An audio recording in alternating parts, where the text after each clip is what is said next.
To reset Xiaomi Redmi Buds 6 Active, first of all, you will have to place left and the right earbud inside this charging case, and you have to also be sure that you charge this case at least for like 10 to 20%. Then you will have to disconnect them from your phone, so click to disconnect and then forget, click to forget device, and now you have to keep that case open. You have to find this button and you will have to click and hold it until this indicator starts blinking, but not like this.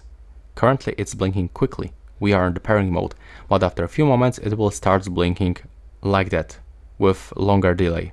And now it will go back into this quick blinking, which means that the reset is complete. So now to finish, you can just close the case of your earbuds, now open it one more time, and the reset process is finished.